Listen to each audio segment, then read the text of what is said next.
Yo, welcome back to my channel.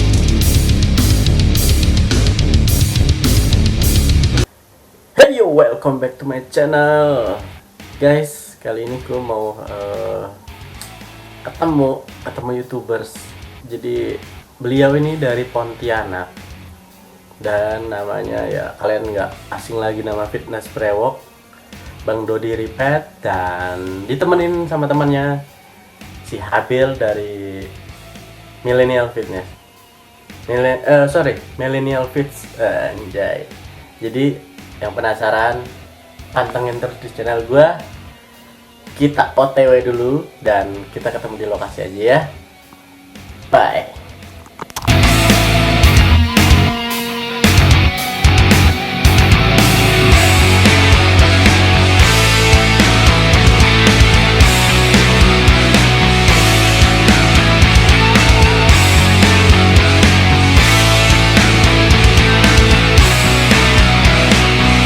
Assalamualaikum warahmatullahi wabarakatuh. Berjumpa lagi di Ardikley. Sekarang sudah ada di lokasi, ketemu sama Bang Dodi. Nah ini Bang Dodi ini udah jauh-jauh dari Pontianak sama Habil lah. Millennial Fit. Anak muda sehat. Tanpa narkoba. Ya.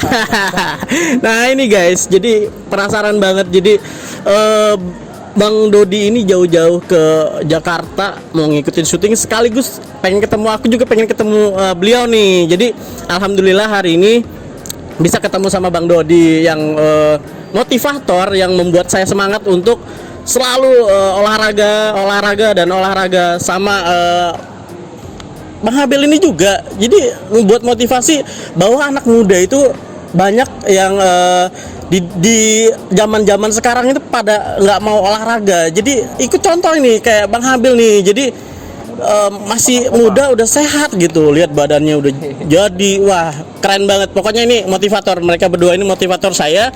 Dan hari ini tuh gue pengen tanya jawab singkat aja, nggak terlalu banyak lah karena cuacanya sedikit mendukung dan karena larut malam juga ya, jadi kita ngobrol sebentar, santai aja. Ini Bang Dodi, dari hari apa sih ke Jakarta? Kalau harinya kita datang ke Jakarta hari Jumat ya, hari Kamis. Hari Kamis tanggal 10 tepatnya. Oh. Kebetulan setelah datang Jakarta, langsung Gubernur Anies Baswedan mengumumkan PSBB tanggal 14. Berarti untungnya kami itu pulangnya itu tanggal 12. Jadi kebetulan sekali, jadi aman. Masih bisa lah jalan-jalan. Nah, ini untuk Bang Dodi dulu nih. Menurut Bang Dodi, kalau misalkan pandemi seperti ini, apakah harus giat olahraga atau gimana sih buat mereka yang nonton nih? Ya, kalau misalnya pandemi seperti ini ya bagusnya kita olahraga ya, walaupun misalnya gym tutup, kita harus tetap meningkatkan imun tubuh dengan cara ya salah satunya berolahraga, berjemur, makan makanan yang sehat. Ya itu sih, jangan sampai kalian pakai masker tapi nggak olahraga. Nah, iya. Oke, nah. Ya itu aja sih. Nah, untuk Habil sendiri gimana, Bil? Kalau saya sih sama sih seperti yang Bang Dodi bilang, jadi nggak perlu terlalu panik ya, karena kalau kita panik itu memicu imun kita itu menurun kan, stres. Jadi salah satunya itu jangan terlalu panik biar nggak stres, dan juga olahraga teratur itu sudah pasti sih biar untuk meningkatkan imun tubuh, dan juga yang paling penting itu ini pola makan dan juga istirahat yang cukup, itu aja sih yang paling terpenting. Tidak lupa ya memang untuk kita ikuti anjuran pemerintah untuk pakai masker, ya harus ngikutin itu proteksi dari luar. Ya, proteksi dari luar kita pakai masker. Misalnya social distancing itu proteksi dari luar lah. Jangan lupain proteksi dari dalam juga. Nah, ini membahas tentang kesehatan. Ini tuh gue penasaran sama si Habil nih.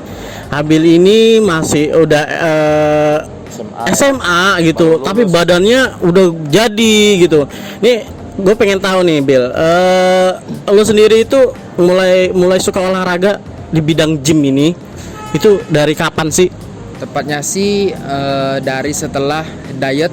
Waktu itu diet dari obesitas 80 kilo sampai ke 54 itu nggak olahraga. Sampai paling kurus itu 54 tuh baru kepikiran buat olahraga. Ternyata jelek juga waktu itu kalau sampai kurus kan. Pakai baju aja nggak pede rasanya kan. Jadi waktu itulah mulai buat daftar ke gym nih, ngikutin waktu itu ada guru olahraga di sekolah nyaranin yuk kita nge-gym bareng. Waktu itu nge-gym bareng, kita olahraga bareng waktu itu. Kalau nggak salah waktu itu masih umur 16 tahunan. 16 tahun. Udah mulai belajar. Wow. Dan untuk saat ini tuh Habil tuh udah selesai sekolah lah ya. Udah lulus. Udah lulus. Nah Alhamdulillah. guys, ini tuh Habil tuh sebagai motivator juga loh buat kalian-kalian yang Khususnya milenial. khususnya milenial gitu loh. Jadi olahraga itu penting banget. Jadi buat untuk kesehatan dan bonusnya itu bodinya bagus seperti Habil ya kan. Ini tuh Om Dodi nih. Om, ini kalau Bang Dodi ini udah nge-gym itu udah berapa lama? Kalau total nge-gym sih kurang lebih 9 sampai 10 tahun ya. Kalau fokusnya paling kurang lebih 8 tahun lah. 8 tahun. Tapi kalau totalnya dari awal kan ada berhenti-berhenti sekitar 10 tahunan. Wow. Ya. Lama juga nih. Saya lihat di channelnya YouTube-nya Om Dodi ini itu pernah mengikuti kompetisi-kompetisi juga nih. Untuk ngikutin kompetisi sebenarnya yang fokus itu cuma baru sekali. Baru sekali. Itu yang kemarin alhamdulillah dikasih kepercayaan juara 1. Wow. Juara 1 dan kelas pro juara 5. Wow. Iya. Nah guys, ini kalau untuk Habil sendiri nih, Millennial Fit anjay. Nah ini udah berapa kali kompetisi? Oh, kalau untuk kompetisi waktu itu sih pertama kali sih, dan tepatnya waktu itu kompetisinya ini sama dengan eventnya Bang Dodi Brewok. Oh. Cuman beda kelas ya Bang. Kalau Bang Brewok kan yang gede-gede, yang kelas pro dengan middle. Kalau saya super beginner. Pertama kali sih waktu itu. Wow, ini sebagai motivator kesehatan itu sangat penting guys. Ini saya tekankan lagi untuk milenial sekarang ini pada sulit untuk berolahraga. Contohnya ya teman saya sebelah saya itu dia nggak mau olahraga. Kenapa? Itu. Jadi saya mencontoh orang-orang yang seperti ini karena ini tuh ngebuat saya menjadi motivasi dan untuk membuat saya semangat menjadi bodybuilder anjay. Jadi dulunya saya tuh gemuk Bang. Jadi dulunya tuh saya gemuk. Terus saya ngelihat videonya Bang Dodi sama Millennial Fit. Jadi kok menjadi motivator gitu. Kok cara bikin pola makan diet itu seperti apa dan pola latihan itu seperti apa. Jadi makanya menjadi motivasi saya buat berolahraga lagi. Jadi semakin berolahraga pengen semakin badannya jadi kayak Bang Dodi. Jadi bikin semangat orang-orang di luar sana gitu loh. Iya.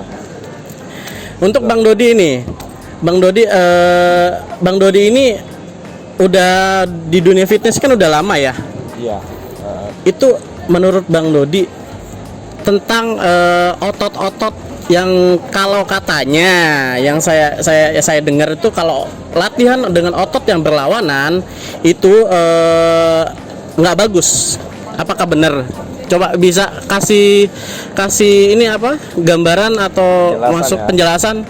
Ya kalau menurut saya pribadi ya, ini menurut saya pribadi ya. Kalau menurut saya pribadi berdasarkan pengalaman saya latihan 10 tahun. Jadi buat kalian yang mau latihan otot berlawanan itu nggak masalah sebenarnya, nggak ada istilah namanya ketarik lah.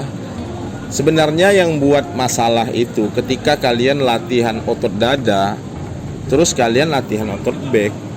Yang buat masalah itu nggak fokus. Oh, oke. Ya, makanya saya juga nggak mau mencampur latihan dada dan latihan back dan latihan bahu atau latihan kaki. Bukan karena dia berlawanan, tapi karena nggak fokus. Jadi saya lebih suka dengan program misalnya dada dulu. Setelah dada udah optimal nih dadanya dilatih, baru saya selingin dengan otot kecil. Kalau otot dada, otot besar digabungin dalam satu kali latihan, biasanya kurang optimal. Boleh kalian coba, misalnya kalau misalnya kalian mau latihan digabung, tapi kalian bisa optimal nggak latihannya. Kalau misalnya bisa optimal ya nggak apa-apa. Tapi kalau saya pribadi, saya nggak mampu melatih otot besar sekaligus 1 hari dalam latihan tuh langsung nggak bisa saya. Jadi harus fokus satu-satu aja dulu, kan masih ada waktu besok. Iya. Jadi setelah fokus dada, udah perasaan kita udah optimal, jadi besoknya kita bisa merasakan sakit dada yang kita latih. Jangan sampai kalian latihan kalian tidak bisa merasakan sakitnya di besoknya. Biasanya kalau saya ya latihan, kalau misalnya besoknya nggak sakit, perasaan itu nggak puas. Rasanya itu nggak optimal latihannya. Ada yang kurang, berarti kurang optimal. Ya makanya saya harus fokus ke dada. Setelah fokus ke dada sudah puas, baru saya selingan otot kecil. Untuk selingan otot kecil juga bebas, bisa bicep, bisa tricep, terserah. Nggak ada pantangan sih. Yang pantangan itu kalau saya pribadi, setelah melatih otot besar, istirahatnya minimal 2 hari. Itu yang pantangan. Karena kasih kesempatan otot buat recovery. Iya gitu sih penjelasannya. Nah, untuk Habil sendiri gimana, Bil? Saya sih sama sih seperti yang Bang Dodi bilang. Kalau kita latihan otot yang berlawanan itu sudah pasti bagian yang terakhir yang kita latih itu sudah pasti tenaga udah habis kan, udah habis, jadi sudah pasti nggak fokus. Tapi kalau misalnya jarang latihan, cuman punya waktu 1 minggu 2 kali, nggak apa-apa sih lakukan dicampur itu full body workout kan, biar ototnya semua terlatih dalam 1 minggu. Dalam 1 minggu. Kalau punya waktu lebih, misal latihan 5 kali sampai 6 kali seminggu, lebih bagus sih difokusin satu per hari. Nah guys, sudah terjawab sudah ya. Ini menurut Bang Dodi sama Habil dari Minimal Fit. Jadi untuk otot yang berlawanan itu silahkan aja, boleh-boleh aja, tapi tidak maksimal gitu. Bukan ketarik. Iya, soalnya saya banyak yang bilang tuh bahwa otot ini berlawanan tuh nggak bagus, lu nggak bakal jadi. Badan lu nggak bakal jadi begini. Jadi ya. kalau dia mampu sih jadi. Itu guys. Jadi kalau kalian mampu ya mungkin jadi ya. Mungkin stamina kuda kan. Stamina kuda. Tetap bisa jadi. Iya. Jadi kebanyakan kalau misalnya orang itu pasti nggak fokus. Kalau misalnya dia masih kepikiran nih belum selesai dada, dia harus udah kepikiran mau latihan back. Jadi iya makanya kalau fokus kan kita selesain dulu dadanya, baru kita melatih otot lain. Nah ini buat Bang Dodi nih, untuk latihan superset. Nah ini banyak yang pertanyaan juga dari teman-teman saya ya kan. Banyak yang saya dapat omongan juga bahwa superset yang itu tadi berlawanan juga, itu gimana kalau superset ini?